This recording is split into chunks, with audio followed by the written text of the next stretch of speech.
Welcome to the podcast that brings you high voltage, intriguing information, as well as electrifying conversation on all topics, current, past, and yet to be. This is Phase to Phase. The first step in avoiding a trap is knowing of its existence. I've been having these weird thoughts lately. Without change, something sleeps inside us and seldom awakens. Here are your hosts, Marcus and Drew. Today, we're going to be discussing a myriad of topics such as assassinations.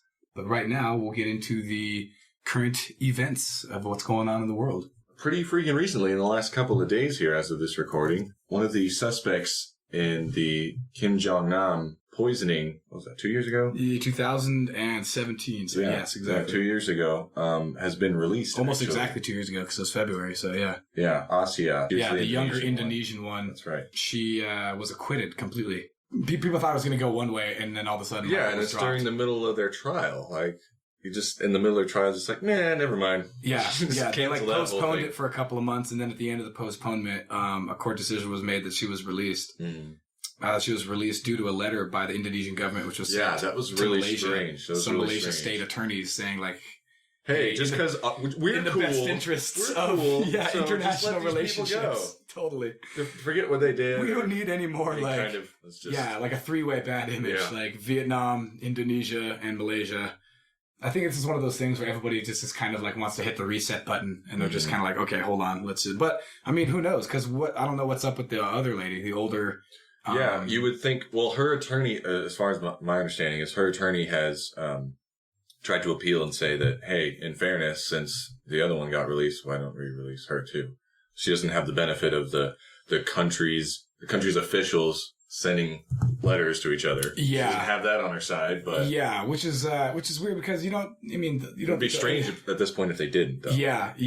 I was kind of reading that too. It's like, okay, what? Like, so Indonesia has pull, but Vietnam doesn't. Like, I mean, with its relationship to Malaysia, that's kind of weird. Like, I mean, I'm not too well versed on Pan-Pacific country relations and all Right. that. But, yeah, neither am I. And I don't know. I mean, I wonder if Malaysia is just like, we just had a lot of problems with the Malaysia airliner thing. We just want to get back to normality. got a lot of bad PR recently. Yeah, we just want to get back to some normalcy here.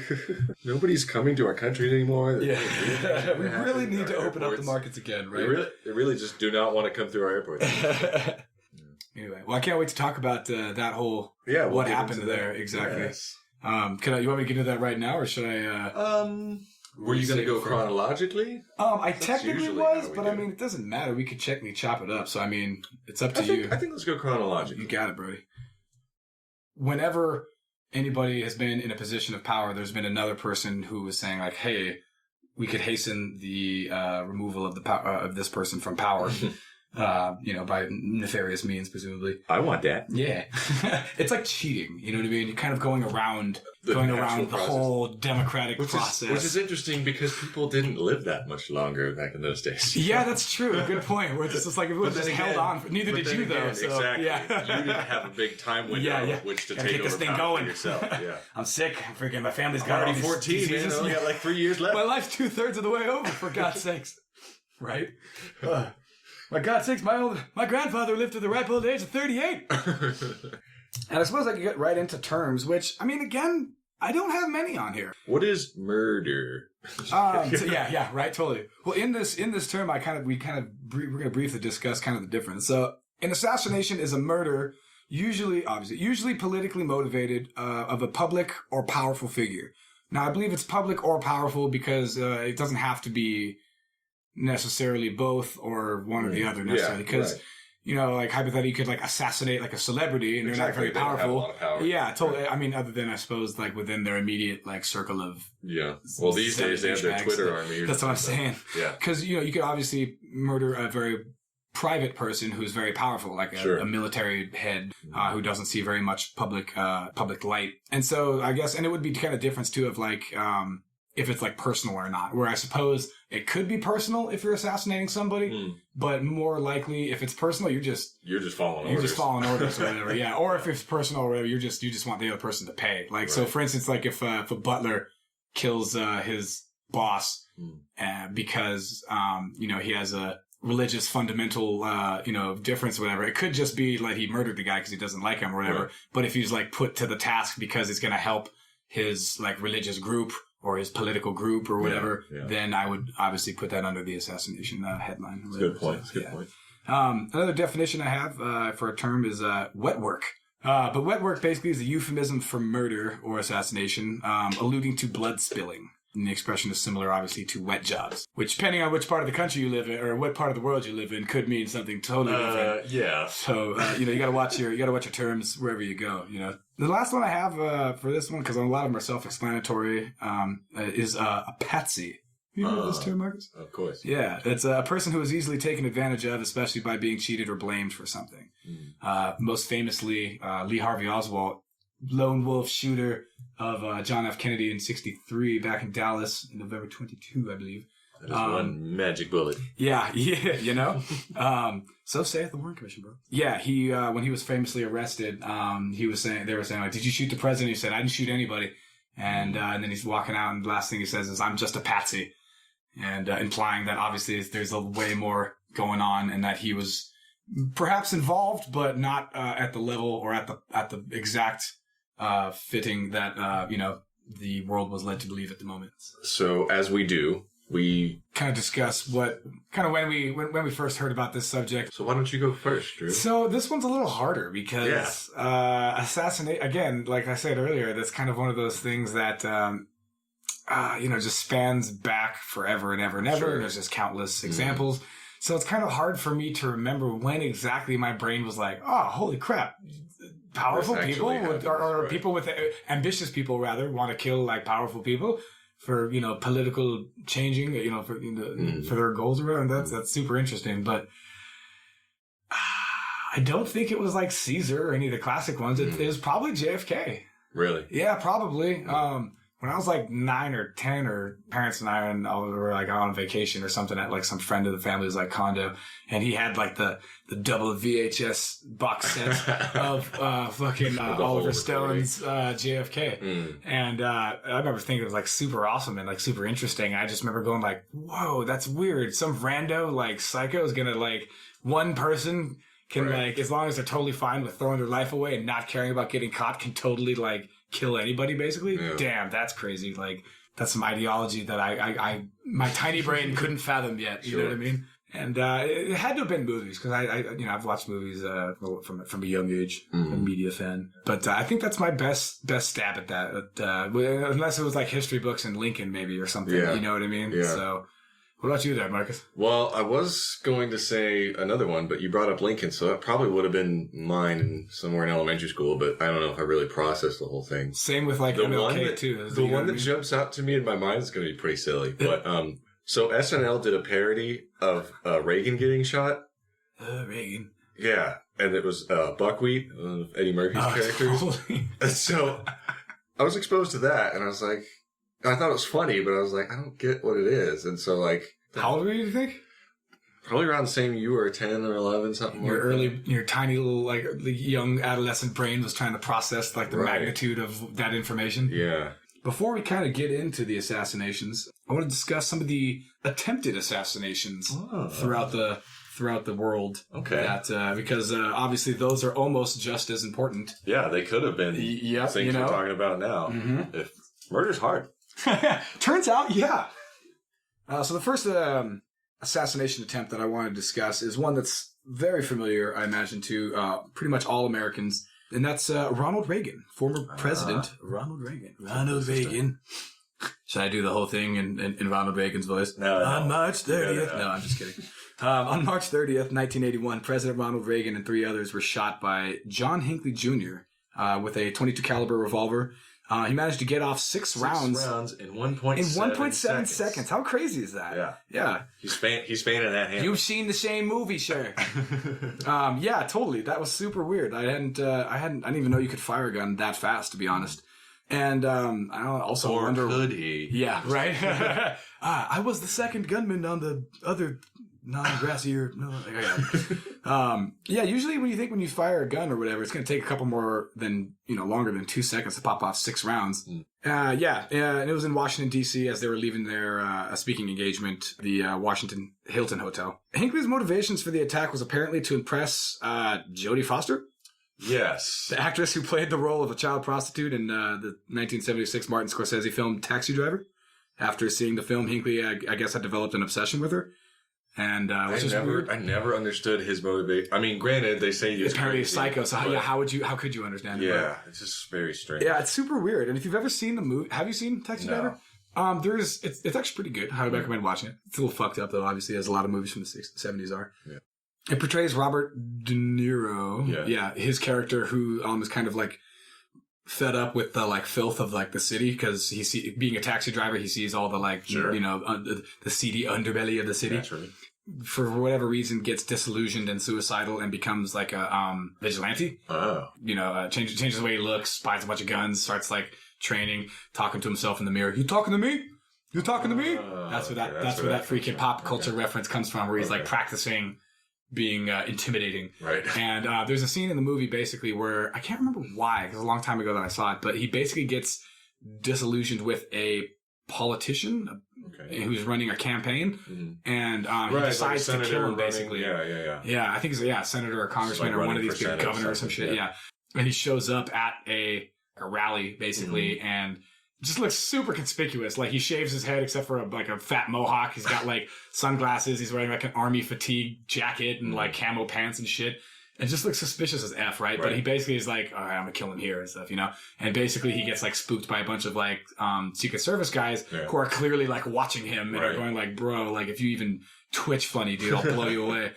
I can't say it was a failed assassination attempt because he didn't actually pull out a gun or try to, but you could tell he was like about to do something and then got cold feet and decided to not to do it. So anyway, the whole point of all that was basically Hinckley kind of did like the same thing. He kind of, harkening back to the movie, he showed up at this like political rally after a speech and then dumped his freaking revolver gun on him. Yeah.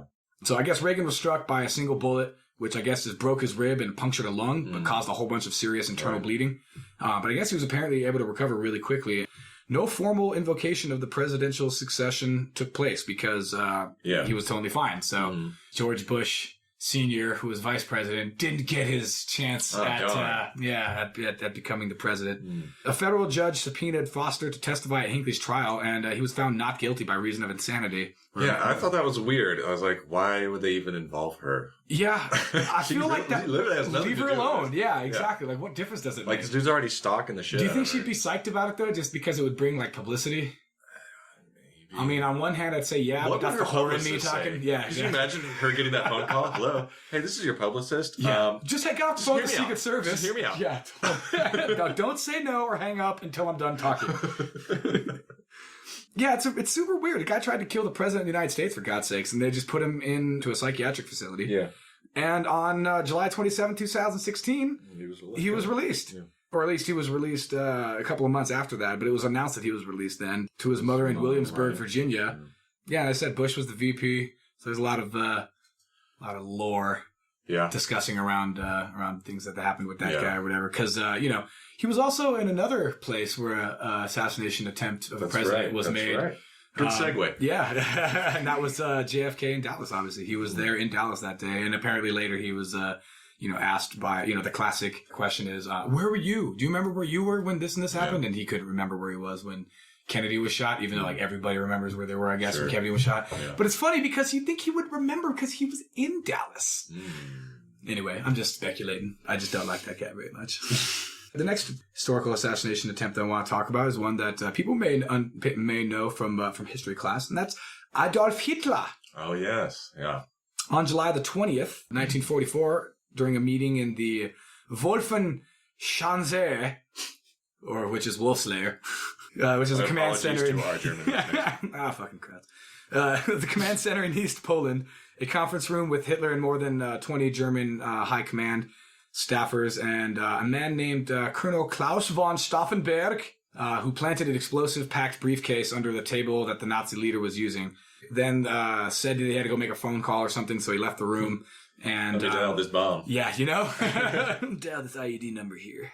And apparently another German officer subsequently happened to move the briefcase just on the other side, just a little bit away from him. And the bomb detonated, I guess, like 2:40 p.m. or 12:42, p.m. And one person died instantly as a result of the powerful explosion, and 3 others were just mortally wounded. But however, Hitler suffered only minor injuries. He was even well enough to keep an appointment that he had with Benito Mussolini later that same afternoon, and gave the Italian dictator a tour of the blast site, which has got to be just crazy, dude. Man, like, that's got to make you feel invincible. You know, dude, like, and this is where they tried to kill me, but, you know, because I am Übermenschen and God, yeah, that, you know, nothing happened, I'm totally fine.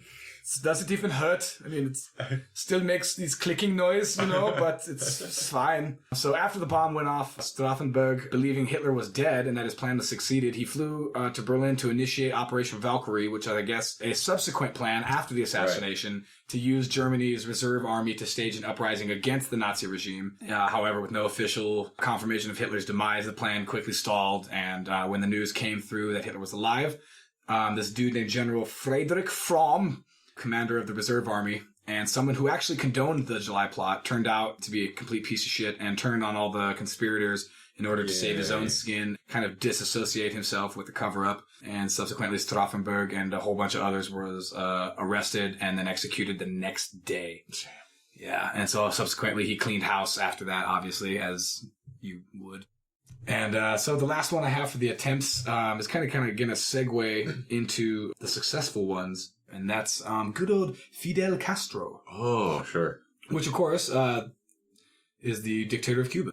Longest living dictator the world has known. And was the target of a staggering number of CIA assassination attempts, spanning about a half a century. That guy. You know? We just set our sights on that guy and just put the pedal to the metal. Cuban security officials say upwards of 600 attempts. Now, whether that figure is accurate or not, obviously, it still makes Cuba's iconic dictator, kind of provides an almost like mythical, I'm sure adversarial. That's probably why they would hype it up. You know? Like, oh, our leader is invincible. Yeah, well, it just became, error-prone assassination campaign. Yeah, I mean, it's sort of like all the rappers who brag about being shot, you know? Yeah, like, you know? You couldn't kill me. 5 shots couldn't stop me real. Exactly. Can't die. Exactly.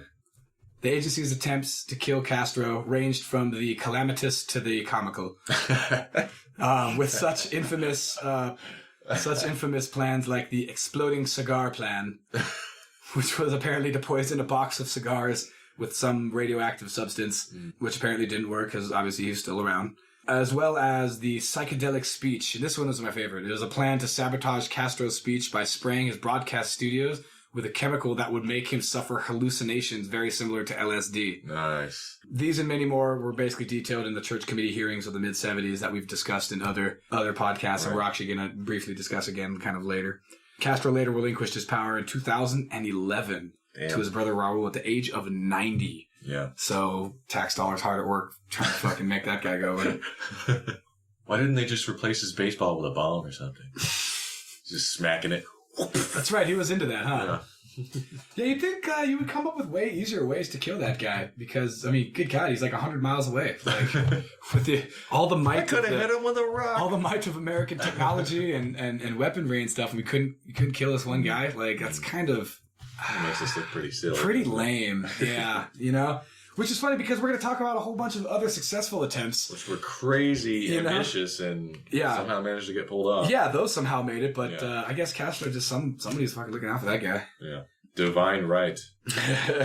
So the American public first became officially aware that its government was involved in shady dealings and methods to achieve its international goals, such as the murder of state officials. Thanks to another infamous project that we never got to discuss the last time, codenamed Z-Rifle. And this basically, this provided a cover for recruiting individuals who could be used to provide the CIA with highly targeted, quote, executive action, end quote, capability, which is just assassinations. So recruiting these individuals that they can use for these highly targeted executive action capabilities, that to me is like, well, who the hell are you hiring? Who are these individuals? Right. That would, I would imagine they range all the way from just a dude on the street who knows information to fucking the James Bondy I'm going to break in and kill you 6 ways without even using my, a weapon. Patriots. Yeah. True right. Patriots. True Patriots. Hired killers. So I thought that was interesting. And along with other CIA assassination activities, it was investigated by the Church Committee in the 70s under the report of, quote, alleged assassination plots involving foreign leaders, end quote. Kind of a mouthful. And unfortunately, it was later shortened to the report on, quote, executive actions, which just kind of removed the teeth. Again, takes the intensity out of it and almost changes what it's about. Sure. That investigation was the first to document and publicize American efforts to eliminate Patrice Lumumba of Africa and Fidel Castro of Cuba and other foreign leaders. And at times, in the case of Castro, even becoming involved with the mob, Chicago mob, if I'm not mistaken. Was later revealed during the Cold War that during the Cold War, the CIA plotted against at least 8 foreign leaders, and 5 of them died violent deaths, some of which we will be discussing today. I want to just briefly read up on this freaking CIA Assassination Manual. CIA Assassination Manual? Yes, that was declassified from from the 70s, and it's entitled A System of Assassination. Subheading: Classifications. Techniques employed will vary according to whether the subject is unaware of his danger, aware but unguarded, or guarded. They will also be affected by whether or not the assassin is to be killed with the subject. Wow. Whereafter, assassinations in which the subject is unaware will be termed, quote, simple, end quote. Those where the subject is aware but unguarded will be termed, quote, chase. Those where the victim is guarded will just be termed guarded. If the assassin is to die with the subject, the act will be called, quote, lost. If the assassin is to escape, the adjective will be safe. It should be noted that no compromises should exist here. The assassin must not fall alive into enemy hands. A further type of division is caused by the need to conceal the fact that the subject was actually the victim of assassination, rather than an accident or natural causes. If such concealment is desirable, the operation will be called, quote, secret. If concealment is immaterial, the act will be called, quote, open. While if the assassination requires publicity to be effective, it will be termed, quote, terroristic. So obviously, all that is super important. For instance, if you're trying to make a statement, like what happened with Kennedy, to me, that was like a public. Oh, I guess it could be interpreted either way, but it's a very public like statement of right. It wasn't like personal. You're going to go and do this to show everybody. And the same kind of goes for some of those clandestine, like corporate espionage that happens around the world all the time. Okay. Remember that movie? Good movie I freaking recommended to you. I believe it was called Michael Clayton. Oh, yes. Yeah, okay, yes. Now I know what you're talking about. Yes. And same type of thing where you would maybe want to assassinate corporate head or someone within the company. A whistleblower, yep, because they know information. Mm-hmm. But at the same time, you don't want it to be very public. You want it to make sure that it looks like it was an accident. You know what I mean? Mm-hmm. And sometimes it still even gets spun in a different way because, you as the assassin might have it kind of staged and set up one way, but then when the people that it happened to want to break the story to the mainstream, to the public, they might change up the narrative a little bit. You know what I mean? Because maybe they want to hide something. Maybe this guy was caught banging his mistress or something like that while the guy murdered him or whatever. And so they're like, oh, shit. Well, I was just saying he had a heart attack while he was fucking feeding this fish. Back to the manual. Next subheading, the assassin. In safe assassinations, the assassin needs the usual qualities of clandestine agent. He should be determined, courageous, intelligent, resourceful, and physically active. If special equipment is to be used, such as firearms or drugs, it is clear that he must have outstanding skill with such equipment. Except terroristic assassinations, it is desirable that the assassin be transient in the area. He should have an absolute minimum of contact with the rest of the organization, and his instructions should be given orally by one person only. His safe evacuation after the act is absolutely essential, but here again, contact should be as limited as possible. It is preferable that the person issuing instructions also conduct any withdrawal or recovery action which may be necessary. So obviously you got to cover your tracks. In lost assassinations, the assassin must be a fanatic of some sort. Politics, religion, and revenge are about the only feasible motives. Since a fanatic is unstoppable psychologically, he must be handled with extreme care. He must not know the identities of the other members of the organization, for although it is the intent that he die in the act, something may go wrong. There's also like a subsetting here about like techniques. Lord. Yeah, one of them is like manual, which is like, if it is possible to kill a man with your bare hands. But strangulation. Yeah, exactly. Very few people are good at doing it. Basically, the most efficient means of assassination, at least for the simplest tools, are often nearby, which is like a hammer, a screwdriver, an axe, a fire poker, things that are there already that you don't have to like smuggle in and don't have to smuggle out. Mm-hmm. And also there's another subsetting, which is accidents, which is basically just talking about how for secret assassinations, either simple or chase, accident is the most effective technique. When successfully executed, it causes little excitement and basically no investigation. And it just lists out all the different ways of like how you can like kill people and make it look like an accident. Like it talks about how the simplest one is a fall from 75 feet or to push them in front of like a train. You know what I mean? And this is all like somebody's sitting there on a typewriter. That's exactly what I was going to say. This shit out. Yep, thinking, like. And then the last one is basically through like drugs, which is basically just poison them into the drink, morphine. Yeah, exactly. And how to get it into there. Use a pretty girl to drop something where you're having a drink or whatever. And so, just super crazy. It was super weird to read it. And obviously this is from the 70s, so they could care less about this information because this is so like kindergarten-y stuff as far as like what they've progressed and done since then, that I imagine that this is like that little manual that I read is like child's play. It's like, that was our first attempt. That's your entry exam. Yeah, right. Ace this fucking test. God. So the first guy here was man by the name of Che Guevara. Who's that? He's the guy on the t-shirt. Oh, okay. Selling the Mercedes. Isn't that the lead singer of Rage Against the Machine? Yes. Exactly. Wait. Yes. Exactly. Bulls on Parade. Right. Originally born in Argentina in 1928, Che rose to international prominence when he was one of like the key leaders of the 1959 Cuban Revolution against the dictator Batista. Che aimed to spark revolution activities internationally, mostly in South America. In 1965, he led a secret Cuban operation aiding and training rebels in the Congo, actually.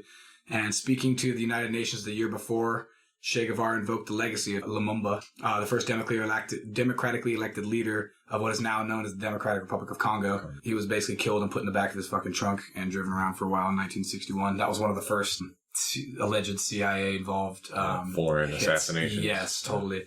Later, Che went to Bolivia, helping lead an uprising there against the U.S.-backed government. October 8th, 1967, though, he was captured by Bolivian troops working with CIA handlers, and they just executed him a day later. For a long time, it was historically considered the fault of, like, overzealous Bolivian troops. Too bad, bummer, whoop-de-doo. But really it was kind of found out that it was actually, the plan was the brainchild of a man working with the CIA named Walt Whitman Rostow. God damn you, Walt Whitman! He was an American economist and political theorist who served as a special national security advisor, basically, to President Lyndon B. Johnson.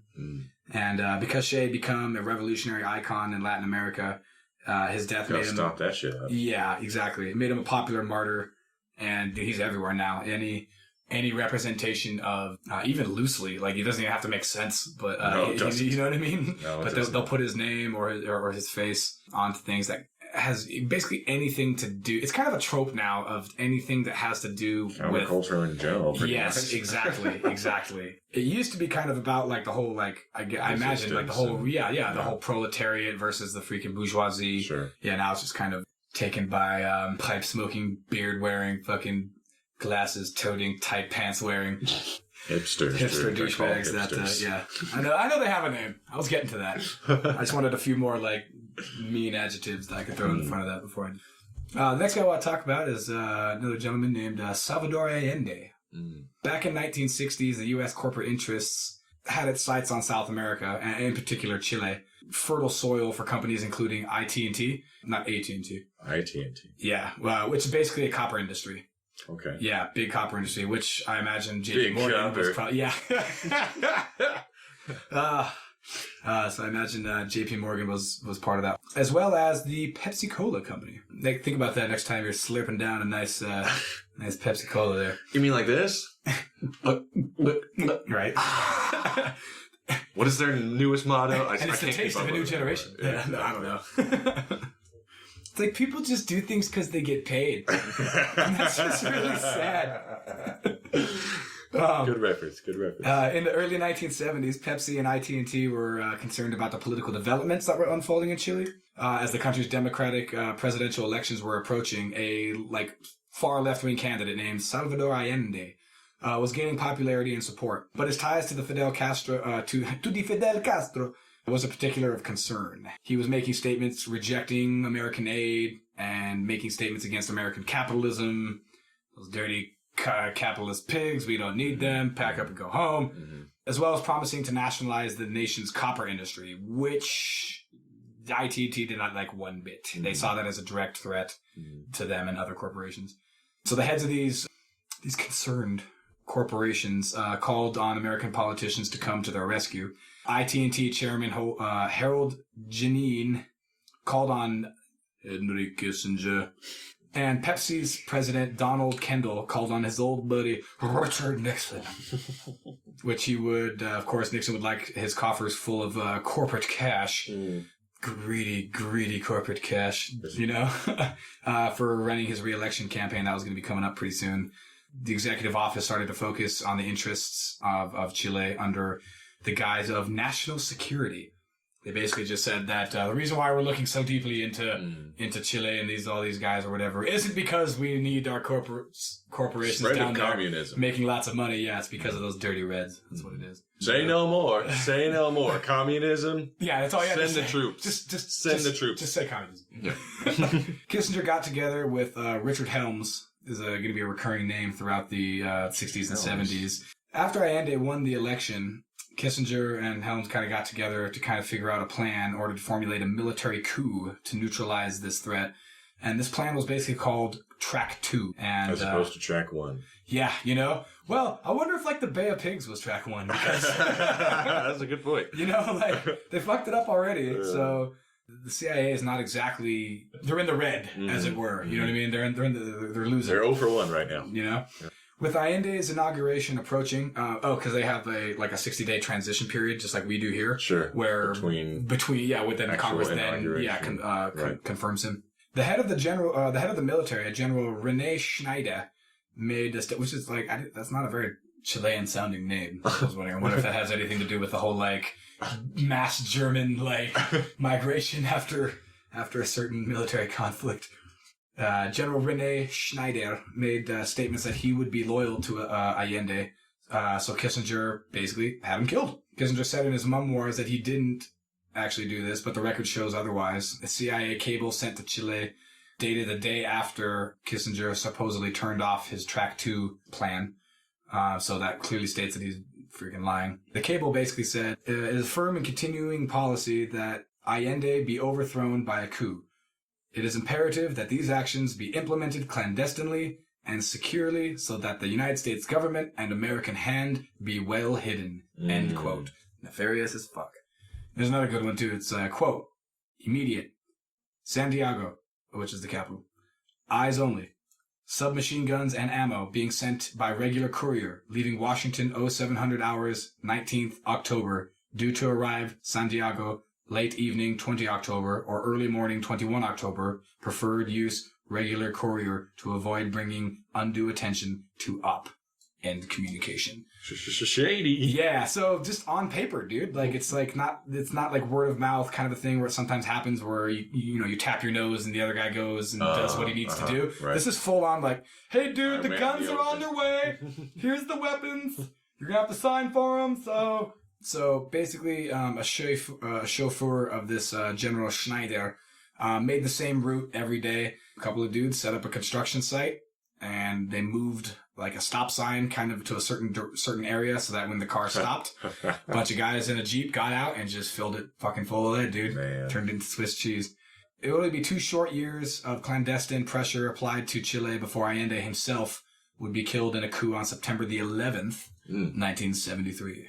His death was actually considered historically to be somewhat of a mystery because the official story was that he shot himself with an AK-47 rather than face defeat. That is up until the conclusion of an investigation and autopsy in 2010, when it was determined that his death was caused. Autopsy in 2010? Yeah, I was trying to read more about that. I couldn't figure out if the autopsy was actually done before and they were just sitting on the information, or if they did a post-mortem. Yeah. I will say this. Communists like to stuff their leaders full of, like, embalming fluid and shit. And put him up on display. And I don't know if this was happening to this particular dude, but I imagine either they did the autopsy and were sitting on the info, or they somehow, the body was preserved enough, maybe in cold storage or something. I don't fucking have any idea. It was determined that his death was caused by a, quote, third party, according to a ballistic expert, David Prayer, with rumors speculating that he was shot upwards of 36 times. By himself. Exactly. So he shot himself 30 times with a full magazine of an AK-47, and then stopped to reload 6 more rounds into another magazine, and then firing those final 6, which finally killed him. That'd be actually kind of hard to shoot yourself with that. Maybe in the head you could do maybe 1 bullet, like, because it's a big gun. Kurt Cobain style? How are you I know. That's what I was saying with everybody. Even like, logistically. To people that don't know, an AK-47 is usually quite long. Like, I mean, hypothetically, it could have been the one with like a folding stock. But most AK-47s, especially from down south, down there, are all Russian. Right, exactly. They're full-on Kalashnikov. Yeah, just like the cheap, like, stamped ones that they cranked out about $1 billion every year, and sold them to everybody. So yeah, it's like Kurt Cobain style. It's like, this is not the type of gun you would shoot yourself with. Mm-hmm. You would kind of have to use your toe. Yeah. Presumably. And then the whole 36 times is kind of crazy too. Like, I don't know. It's all just very, very shady stuff. And I guess the family didn't buy any of it for a long, long time. And then when this finally came out, they were like, I fucking knew it. Yeah. I know it. The last one I have here on this list is one that's more recent. Jong Nam. Kim Jong Nam was born on May 10th, 1971, and he was the eldest son of North Korean leader Kim Jong-il. Mm-hmm.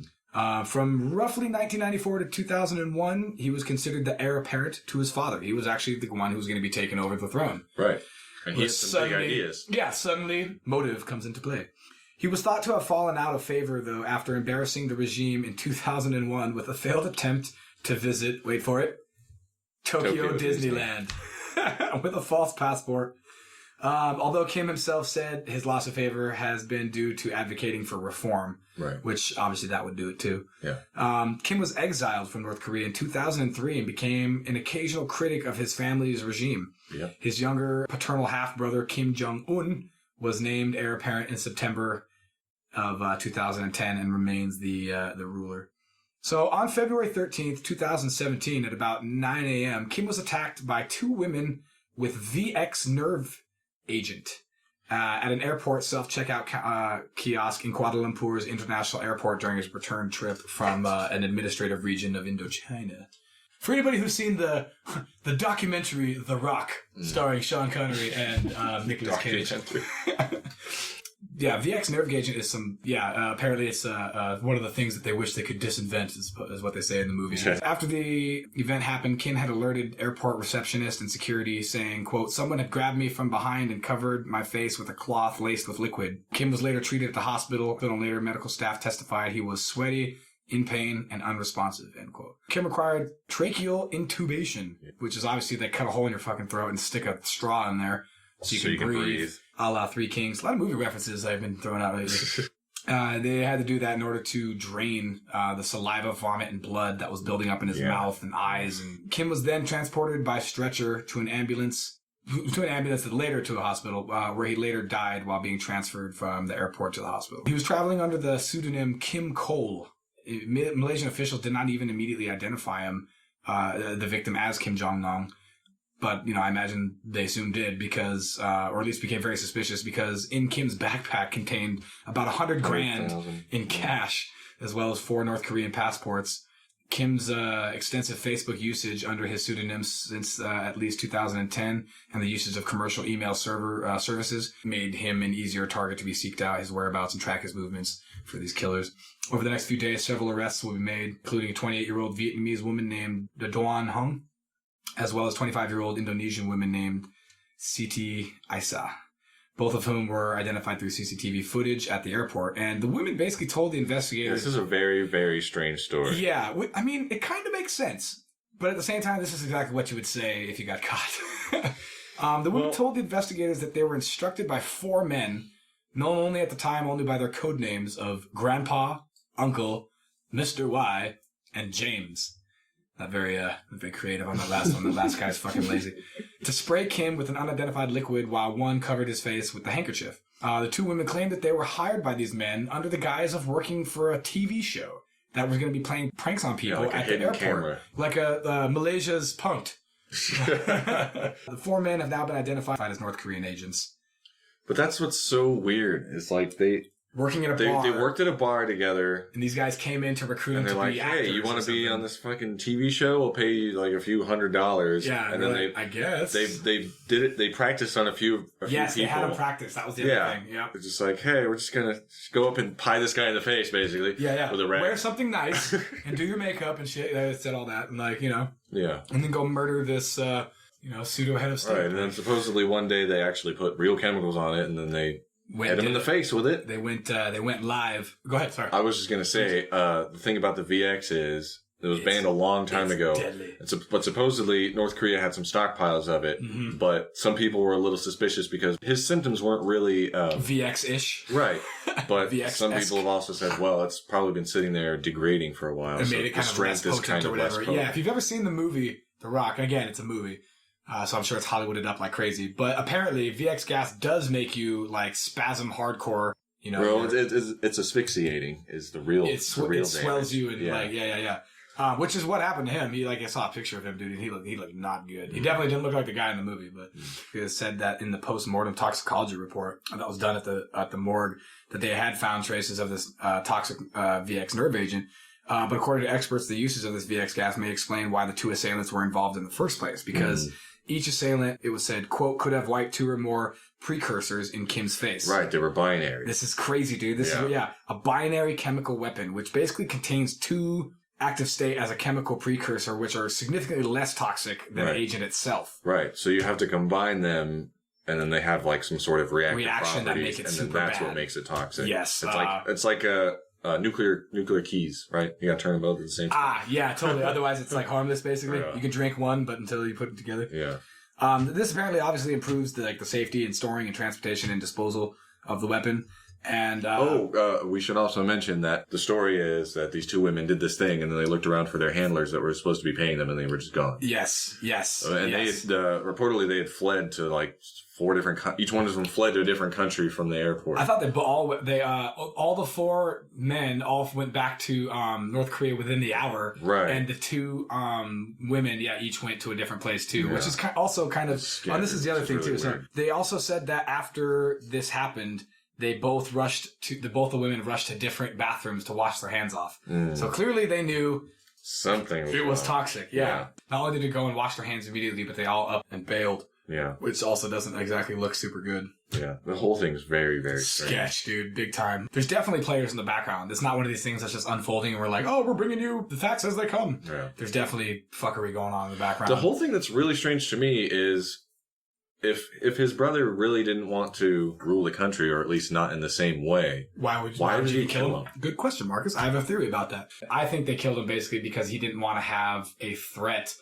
He himself specifically, individually, isn't a threat, but backed by a Western government, he could be the conduit to gain the people's approval. Right. Because the people wouldn't stand for, despite, I imagine, how much they fucking hate their current leader, right. And obviously this is all assumption, they wouldn't stand for putting in like a foreign puppet.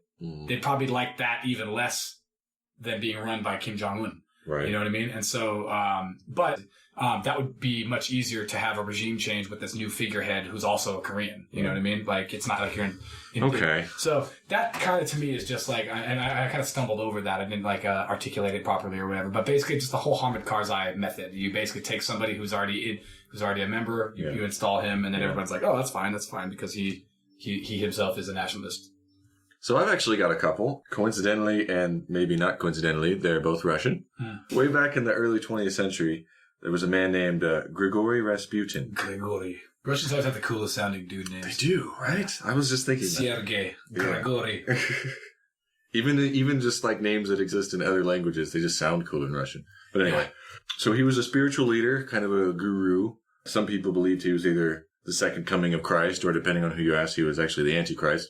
He gained enough popularity, and he actually got close to the Tsar at the time, who was the ruler, Nicholas II.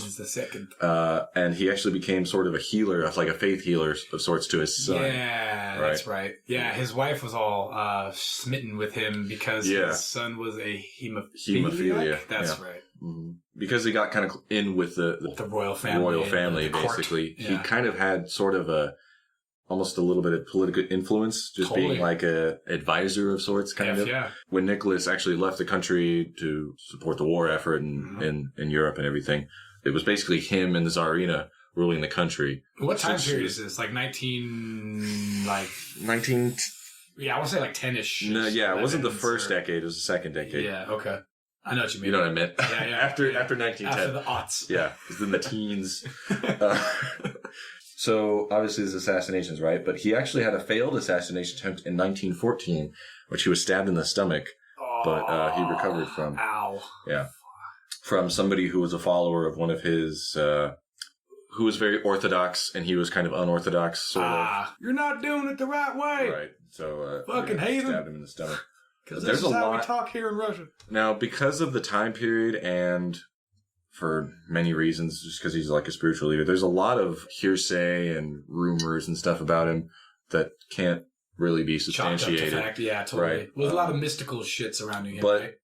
The facts as we know them are, we actually have photographic evidence if you want to see nasty, gruesome pictures. Word.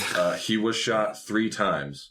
Yeah, tell me about how he was killed, Marcus. Yeah, because this is actually a very famous, very strange. Like, anytime you ever want to bring up some drunken history type shit with your buddies or whatever at a bar. Did you know what?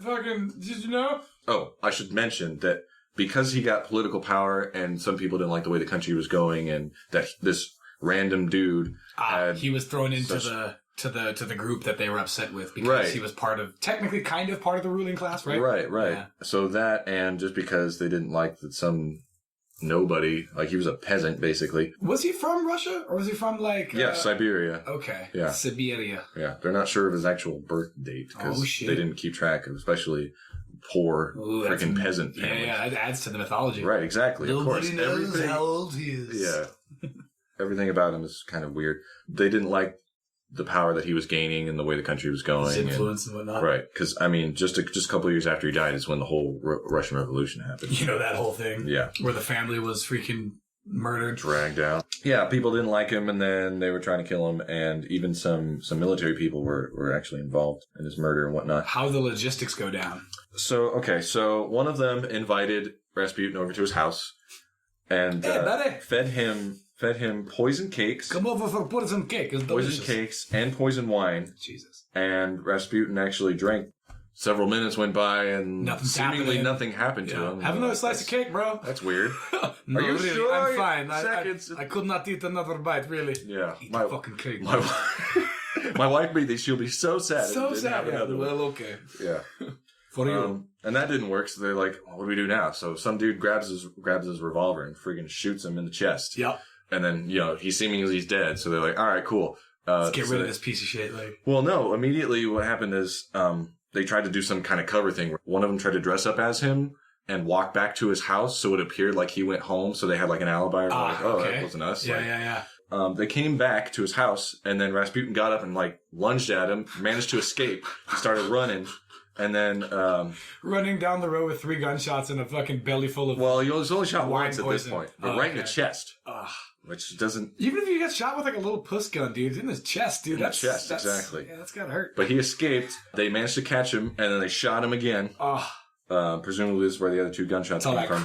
One in the head, one straight in the head. They're like, this time we're gonna get him for sure. Shoot him in the friggin' head, and threw his body over the bridge. Yes, into like a lake or river, right? Yeah. Okay, so he's dead. But now, I should also mention, I didn't record the times, but there was quite a gap between all these things. So dude's sitting there with a gunshot wound in the chest, just bleeding out. Right. And then he has enough strength to get running. up. Yeah, starts running. Yeah. Exerting physical activity so much so that they had to shoot him again. Right. So earlier we were talking about the sort of urban legends and how much people's followers will prop them up or whatever, the legend becomes more than the reality. Yeah, exactly. For sure. Right. So that's another one of those things that kind of gives him even more credibility in a lot of people's eyes. It's and he's actually a pretty popular figure in pop culture. There's a lot of references to him. So let me get this straight. So they tried to poison him a bunch. That didn't work. They shot him. That didn't work.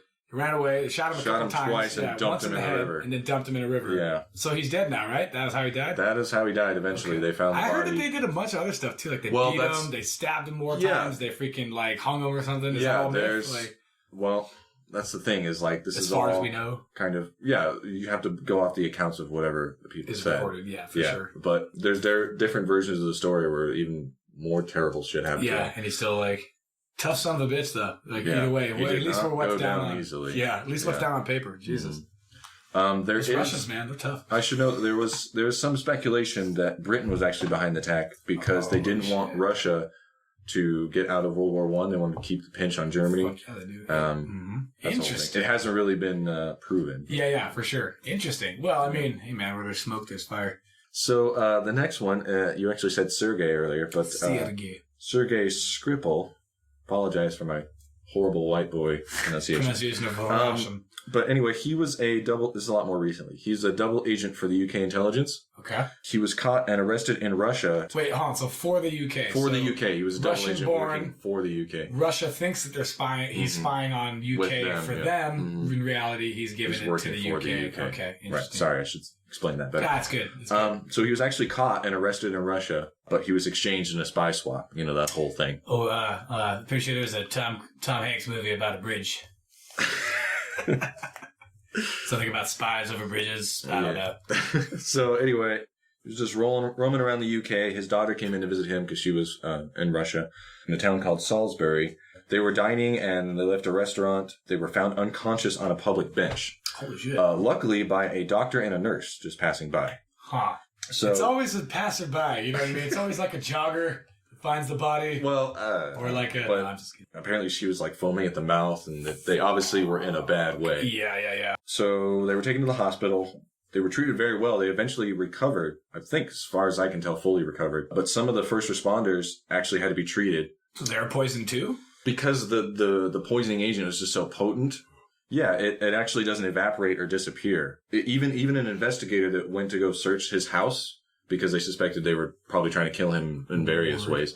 He got poisoned even though he was wearing the appropriate protective equipment. Was that guy at the scene where the first two people were found? No. Oh shit! He was just a guy exploring maybe something his in the house too. Skripal was like, hey, they probably did other things or at least you could look through to find other right. Damn, they really must have wanted this fucking guy dead. Yeah, exactly. Going back to how crazy dangerous this is, they had to decontaminate multiple sites. To some total of 7 million pounds was spent just on trying to erase the traces of this fucking agent. I wonder what it was. Yeah, it was A234, which is actually a Soviet some radioactive fucking toxic thing. Yeah, probably. but it's from like the 80s, from like Soviet era Russia. Damn. Yeah, because like I said, it doesn't evaporate or disappear. They even had to bury like the ambulances and the cop cars and shit. They had to fucking bury them.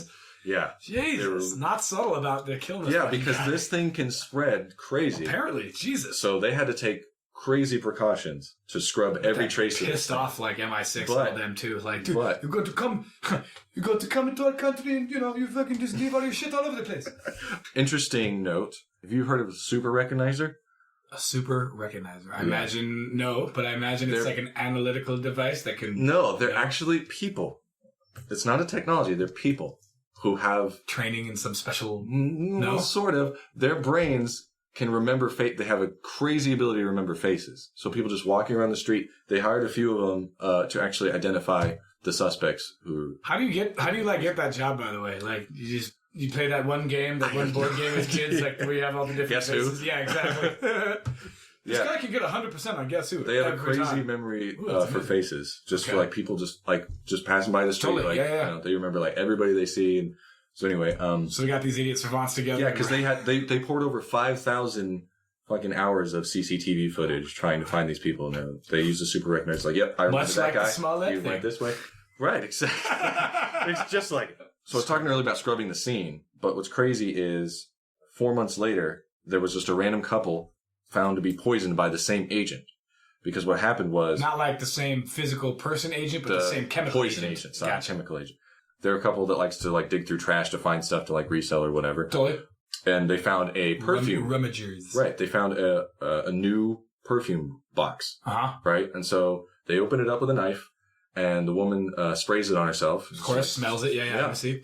You know, putting it on her neck and whatever, whatnot. Gnarly fucking... And then, you know, it's just a few minutes later, a few hours later, whatever the timetable is, you know, obviously she gets sick and he gets fucking sick because they were together. It's so potent, right? Yeah.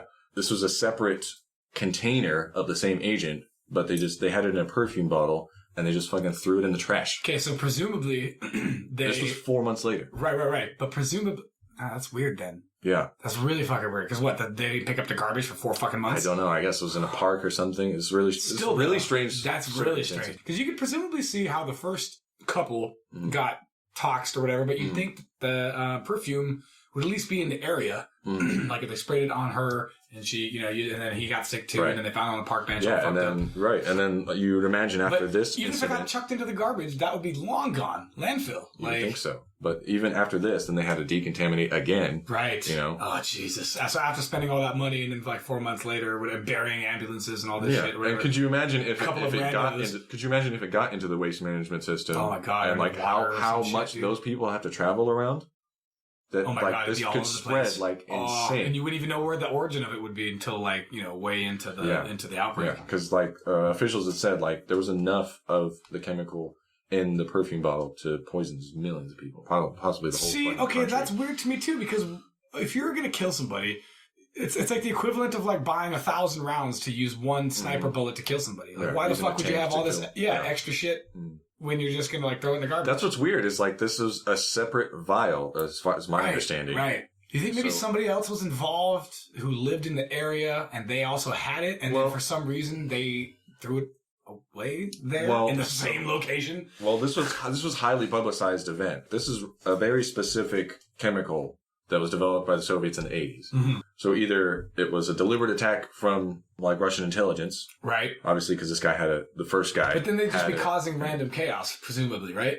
There's no target if it's in a fucking dumpster. That's what you were saying. It presumably like it would be put into this garbage truck and it's shipped all over the fucking place. Where I don't know if that was necessarily the plan. Me neither. Because it was either structured by the intelligence or just the agent was poorly handled. And did something, handled and just chucked it or whatever the fuck. Like, who knows? And then some horrible person got a hold of it. But it would be very weird for that specific person and his daughter, the next double agent against Russia, to be poisoned by a Russian. By Russian like decommissioned fucking chemicals from the 80s and shit. It was a big political thing. Or Theresa May's like calling out Russia and be like, you need to claim responsibility for this, or we're going to assume it's like a hostile act. Yeah, exactly. And then Russia's like, no, that couldn't have been us. No.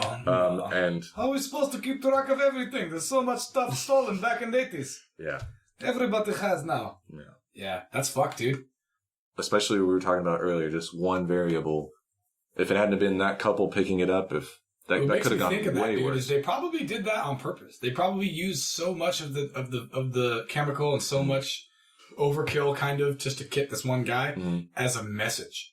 One of our guys spying for you. Oh, okay, we'll kill him on your property in such a like dirty way. That we're going to cost you not only money, but all your citizens will be fucking It's interesting you say that almost because... like a terror attack, bro. Yeah, exactly. It's interesting you say that because there's been a lot of expats from Russia that have been killed in Britain through mysterious means. Yeah, I didn't write any of the names down. Why go to England? Why not go the whole way, man? Just hop that fucking pond, bro. Come over here. It's harder for them to find you, dude. Yeah, I don't know. Yeah, that's fucked though. I feel like that's actually doesn't really surprise me because of the people that are running Russia during that time and now. I'm not gonna lie, dude. If I worked for a clandestine, agency like that, and I found out that one of my own was a fucking rat for the quote unquote the enemy, I would make it the biggest, publicest, fucking most brutalist fucking thing. Yeah, ever. You want to make an example of it? Absolutely, dude. So what are we gonna do for phase 3, Marcus? Let's go way into the Matrix. Excellent. That's my favorite place.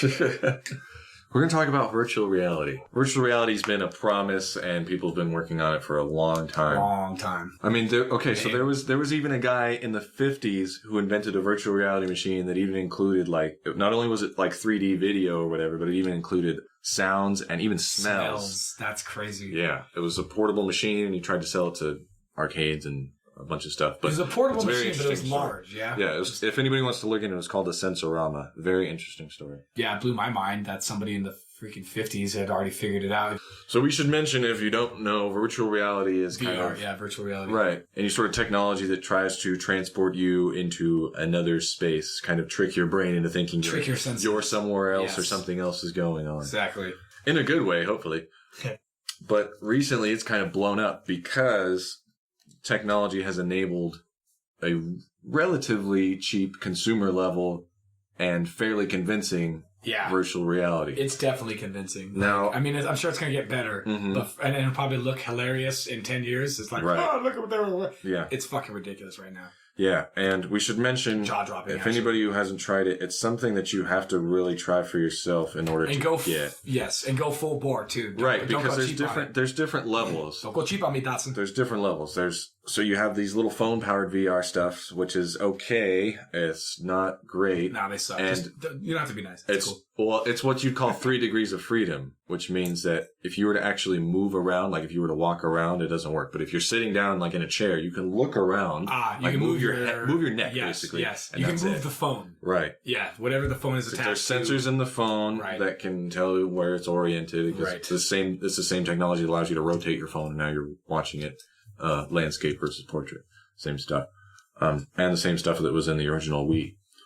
So it's not that advanced. Then you have like standalone headsets like the Oculus Go and soon to be the Oculus Quest that are definitely better. PlayStation has one called PlayStation VR that's pretty good. But the high-end stuff, as you might imagine, it's kind of an enthusiast market. It's going to cost you a little more money. The stuff that's actually tethered to... everything at the forefront of technology is always expensive. Right, sure. At least in the beginning. Right, I mean, exactly. You had HD TVs back in the 90s, but exactly. They were like $1,000. Nobody could afford it. Yeah, now they're like $200-300. Right, exactly. And that's going to happen here too. But the highest end stuff is like where you're going to connect to a dedicated computer and you have like tracking systems set up in your room. Right. You can which physically is like other walk cameras, around the space. Like, right. Presumably. Which to create like a space. Which enables what we call room scale, which is where you could actually physically walk around with your own feet rather than like pushing forward on a stick or something. Yeah. And you're crouching and it's a whole different level. So that's kind of where we are right now. And looking in the future, there's all kinds of companies trying to solve this because it could be huge.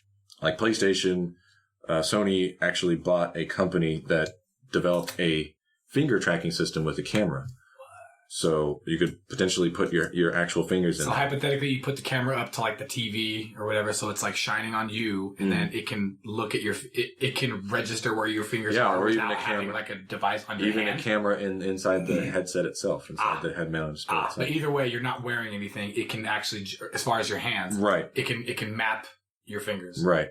Valve, one of the major companies behind the recent push in VR, is coming out with these new Knuckles controllers, which are controllers, but they also have finger tracking built in. That's amazing. That is so dope. That is finally the next generation of controllers. Yeah. Because sitting with a single controller in both of your hands is now like retarded. If you think about it, dude, it's like laughable. It's like, why would you have that? It's a single unit. Right. You don't have a single unit when you have your hands. You have 2 units. So that's going on. They're actually working on a new headset that they're going to unveil in May or release in May. I'm not quite sure exactly. When they get that, like, I don't even know how you call it. For people who don't know, when you're wearing the VR like headset, it's not quite a helmet. It's a giant visor. Right. And dude, if they could streamline that pretty soon, that would be awesome. There's a company called Oculus, which started as a startup, and then it actually got bought out by Facebook. So they have just ridiculous amounts of money being poured into it now. The American dream. That's going on. And like I said, PlayStation, they've sold over 4 million of the PlayStation VR headsets, so they're pretty heavily invested into it. So and then in the future, there's companies that are working on things like eye tracking. Well, even within the headset, they can tell what you're looking at. With not by turning your neck towards it, but turning your eyes. Tracking your eye movement. Right, which can be good for not only just interactive experiences, but even helping, not to get too nerdy and technical, but it can even help rendering because, you could make whatever you're looking at look really good because and the stuff in your peripherals doesn't necessarily need to be so super detailed. Focused. Right. Oh, motherfucker. It's like when you played Call of Duty back in the day when they had that feature where you're getting shot at and your vision like tunnels, dude. Exactly. I was like, that's fucking cool. Yeah. So there's things like eye tracking and foveated rendering is another thing that kind of goes along with that. wireless technology, because a lot of systems work on external, well, I'm just going to call them sensors for sake of ease. Sensors. Where they have new headsets that have sensors inside the headset. You could theoretically just take it to another room or whatever. And it can map the room, hypothetically? Right, that's kind of how it works. With its limited capability. That's kind of how it works. It maps the room, and then the judges based on that where you are and things like that. Is it like a little orb that you hold in your hand, and then you like press a button, and it like floats like 3 feet up above your hand? Like a Jedi training. Exactly, and then like scans the room and shit, and it's like, here you go, here's your level. It's just cameras on it. Fine. Oh yeah, wireless, like I was saying, has sort of been solved, but they need to make it even easier. Wireless to transmit the visual capabilities to the headset. Because you can do it currently. You can, even on the PC, on the high-end stuff, they have wireless things. It's just a little more expensive, and it's of course not super intuitive as just a normal setup. Yeah, so it's not going away. And eventually, I should also mention there's a thing called augmented reality, AR. Kind of straddling the two, right? As far as reality and VR. Yeah, if anybody's played Pokemon Go, you've seen augmented reality, where like you hold up your camera and then there's a little Pokemon like on top of your table or whatever that you're looking at. It's not actually there, but it exists in the virtual space. You know what that program was actually for? Mapping the three-dimensional world. Go ahead. Sorry, continue. Well, you could argue. I was going to make that point about the internal sensors, about how now your house is being fucking. Well, think about it. I mean, what is Facebook getting out of this? Oh, by throwing all this money at the Oculus system? Well, obviously besides the fact that getting into the mind of their users of like how they're thinking, how they're buying, what they're buying, but literally, exactly, how long they pay attention to certain things. Blah, blah, blah. It's like that Futurama episode where they're all plugged into like the TV and the Hypnotoad like comes on or whatever, and then Bender comes on like dancing. They're like, wow, like ocular like focus went up 30%, with this guy. Yeah, that's horrible. I lost my train of thought now. I apologize. Oh, so augmented reality. Well, eventually what's going to happen is AR and VR are going to converge once technology catches up. Okay, so briefly, just again, sorry, I kind of cut you off or whatever, but explain exactly what AR is, so that way you can then explain to me how they're going to merge the two. Okay. So imagine you put on a headset or a pair of glasses or whatever, and you're looking at this table right now. And then, like, you can play a game on this table. There, but they change the things that are there. You could do it you could layer it on top of it, or you could just completely invent something. Right. Like, I could be in this room, and I could be like, I want to watch TV on this wall. And so you just put a virtual display on that virtual wall through the layer that you're looking at. Word. So imagine, like, it's kind of like having just, like, a transparent computer in front of you, basically. Okay. So it draws something like it normally would, but it's content aware of the space that it's doing. The surrounding and everything. Right. So you could have a little thing in front of you, like a ball that's bouncing, and you hit it with your hand and it keeps bouncing, but there's no actual ball there. You're just seeing it because you have the visor in front of you. Gotcha. So Microsoft has this thing called HoloLens, and they're in the news recently because they've contracted with the Department of Defense, I believe. Oh, that's good. People who are developing it were like, hey, we don't want this to be at all a lot of scientists, used for weapons. A lot of scientists have that kind of, after the fact, feeling of like, well, I mean, somebody got into this. I'm not okay imagine with this guy who comes in like, I just wanted my kids to play Minecraft wherever they go or whatever. Of course, and then some other asshole comes in and goes like, hey, we could use that technology for exactly. I mean, murdering people, right? Tale as old as time. Yeah, I mean, what kind of future soldier things haven't you seen where these guys are like super teched out? Oh, dude, they can every pop culture reference now. Exactly. Yeah, every video game, every TV show. But anyway, VR and AR are eventually going to converge to where, the AR is so good that it can completely change the room around you. So it's basically the same as VR. It'll map the room and then fucking change it to whatever you want it to do. And it's not just video games. I mean, even... Well, that's the beginning, right? That's what gets a lot of people in. Yes, exactly. But I mean, a lot of enterprises, a lot of businesses are investing in this kind of technology. Video games are like the gateway continuum. Yeah, doing like 3D modeling or anything that has to do with like a physical product in real space is so much more intuitive to do when you can actually use your God-gifted vision instead of looking at a flat screen. You can see the depth and everything, and it's a lot more real to you, it's a lot more tangible. Well, instead of retarding your vision down to the 2D, you're actually like doing some justice to your senses. Right, it's not a flat plain view of a 3D object. Totally. So lots of companies are investing in this sort of thing, and even like movies. David Attenborough, he was doing like a documentary, and I read about this. I guess you'd call it an art installation, but it was a performance somewhere in New York, I believe, where they had somebody putting on a headset, but then they also had a real person in real life, an actor, who, so he would actually become the different characters that you'd see on the screen. Oh, my chick was telling me he would about this. grab you on the shoulder or whatever and lead you to places. So this is like a crazy This is like a new version of a motion theater ride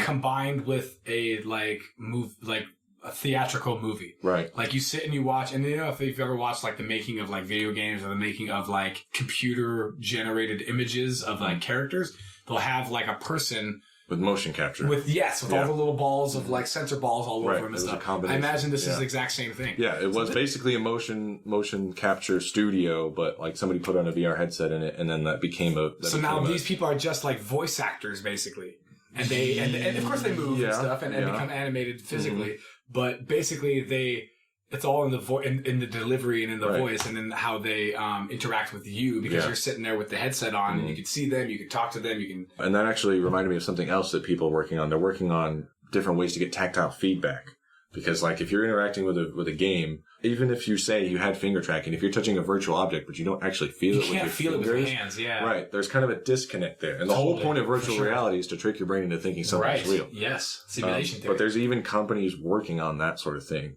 with all kinds of way crazy beyond technology. Like the fact that your controller vibrates or something when you grab something, something way more in depth. That's fucking crazy. So it's a very exciting medium. James Cameron and Jon Favreau. He's James Cameron. Yeah, so they're actually using VR to make that movie. My understanding is they're actually using a game engine called Unity. So they build like the environment, and then they go in VR to actually kind of figure out the camera angles and all the specific ways they want to actually do the scene. As if you were in like the real world just now. Right, you're in this animated digital world. Well, and it's interesting you say that, because they actually, even though it's a digital space and they could film it however the hell they want to, they actually still use traditional camera techniques and try to make things look like you would on a normal camera. Like a movie. Right, so they build like a virtual dolly. Right, and they even do things like lens flares and things like you wouldn't happen if it's because it's not a real light coming into a real camera and those kinds of artifacts that would happen. So that would probably pretty much eliminate the possibility of anything you're seeing on screen is even kind of an accident, which it almost never is anyway. Right, especially if you have a really like important director, like a Kubrick or somebody who like if you're watching a scene, everything in that scene was put in that scene. Yeah, exactly. This has got to be exactly the same, because there's no, like you just said, if there's like a glare on the camera, like a shimmer or a shine or something, that's not like ooh, that was a cool like. Wow, nice. I'm glad they got that. Yeah, exactly. That's what's like, no, that's just coded really pretty. It's all post to fix. Yeah, exactly. That's cool though. The only reason why we film the movies the way we do, like what you were saying earlier with the camera angles and such and such. The only reason why we're doing that, we're applying that to this new virtual world, is because our basis of knowledge and understanding of shooting movies is only solidified in the 3D material world. No, for sure. And we have such a strong notion of what a film is supposed to look like. Right.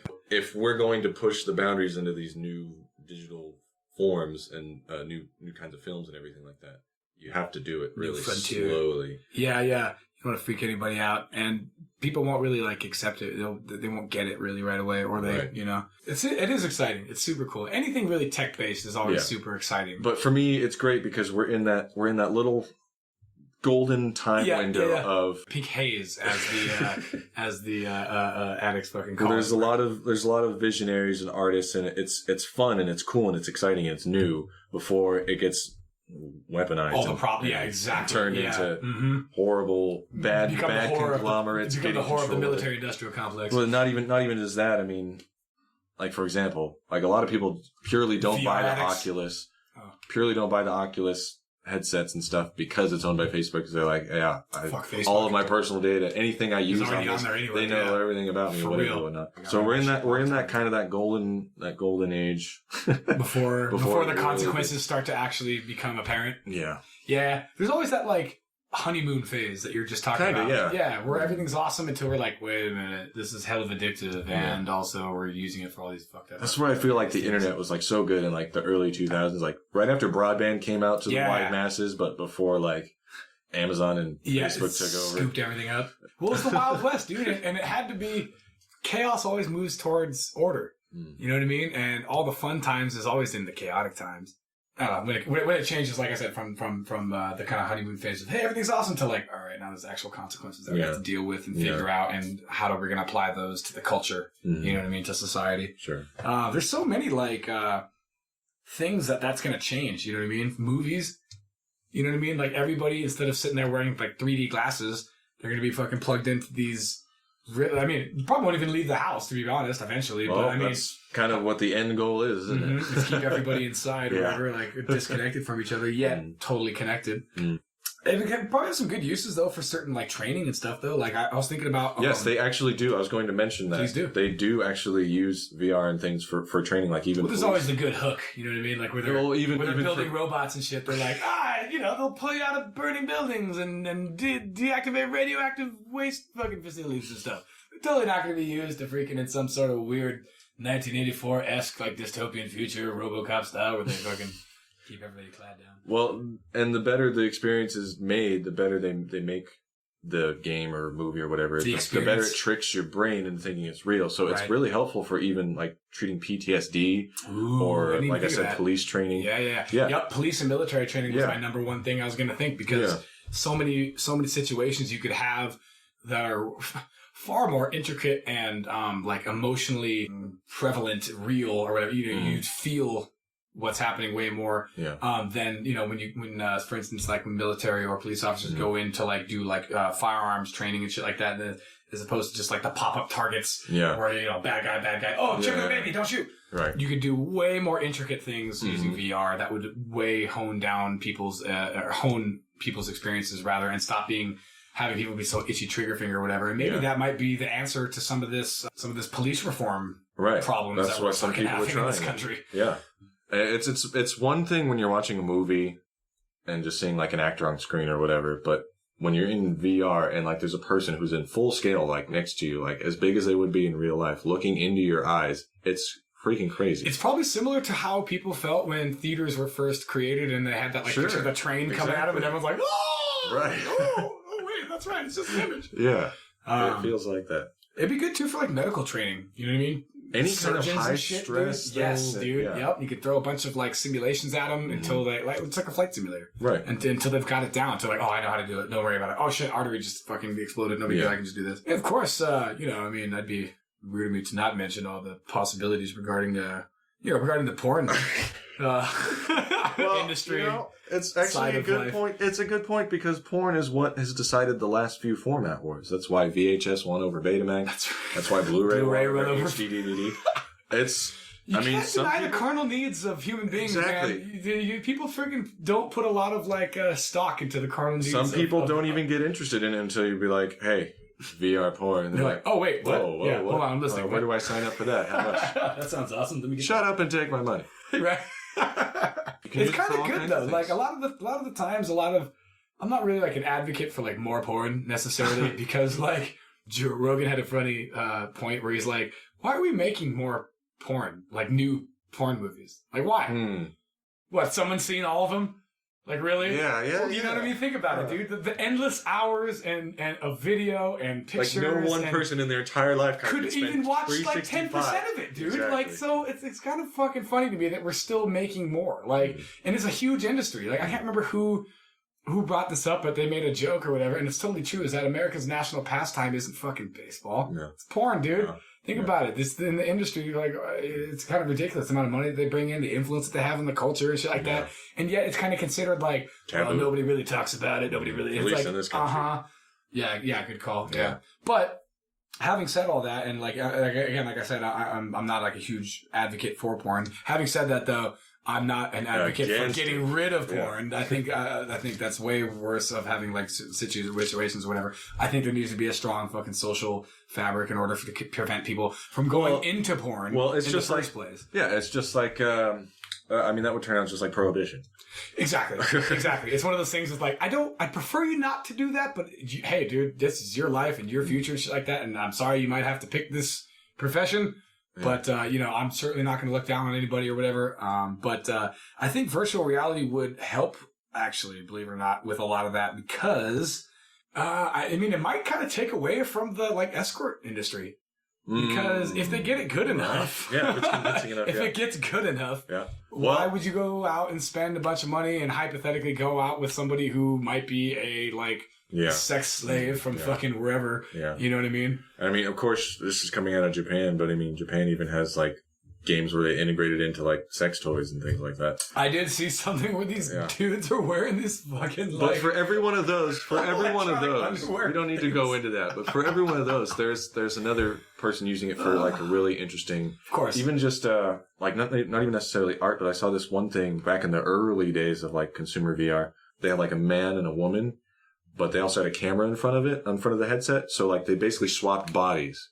Weird. Right? Cool. So get different experiences. Yeah, exactly. Yeah. Like, what does it feel like to be a woman? Or what does it feel like to be like a tall ass dude? Okay, word. Yeah. That's another thing that I think could be really cool is a lot of what you call it like empathetic situations where you put yourself in somebody else's shoes. Word. I didn't even think of that for like training for like sensitivity training and shit like that. Yeah. Which usually I kind of scoff at that type of shit. But if you could get it down to like a real, lives, to a real authentic way to actually get people to be like, wait a minute, maybe I'm kind of being a dick. Like, that'd be kind of cool. Yeah. I mean, they even have a lot of like sporting events. They film them in VR concerts, so you can be like, you can have ringside seats without having to pay cool. I like that. Yeah. With the exception of it's always separating you from just going out and actually experiencing shit. But think about this though. I mean, like somebody who say is in bad physical health and they can't actually leave their house or whatever. They can take a freaking virtual Little Billy tour who has cancer. Yeah, I mean, he can go to Rome or whatever. Prone. Yeah, totally. That's so shit, great. dude. He could even be in the fucking passenger seat on the NASCAR. You know what I mean? Seriously, think about it. Like, you just put the little device in there, and then they can now see through that little camera device and stuff. And they're like, "Oh my god, I'm here!" Yeah. Dale Earnhardt's turning to the guy like, "What's up, little buddy?" You talk about all this like eye tracking and iris measurement and fucking all this type of thing. This is going to be put into technology that I'm pretty sure already exists. And it's going to come into the market probably now or super recently, and that's developing a new lie detector. Oh, like if you've ever seen the original, I never saw the second one or the reboot, but I heard it was really good. But the Blade Runner, yes, where Homeboy sets up that like little device that measures all the like reactions of it. Yeah, exactly, to see if the chick is real or not, or a replicant, which is like a robot. Pretty non-sci-fi nerds. Yeah, super cool. They can put all these kinds of like measurement devices on your head to kind of measure like your brain waves and shit, so that when you respond to a question, they can literally determine whether or not you're accessing like the creative side of your brain or the like recall part of your brain. Total recall.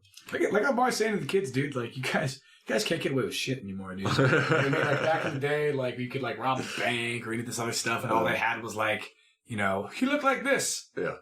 Sketch artist. That's it. Yeah. That was all you had to worry about, dude. There was no fingerprints. There's no forensics. There's no CCTV cameras. Yeah. There was no biological, like, measurements of, like, your eyes or your fucking fingerprints or any of that shit, dude. So. VR is one of those topics that I can talk about for a long time. Yeah, me too. And the implementations are ridiculous. I'll spare our listeners. I appreciate that too. So that about wraps it up for this episode. Thanks for tuning in. We'll see you on the other side. It's amazing what you'll find face to face.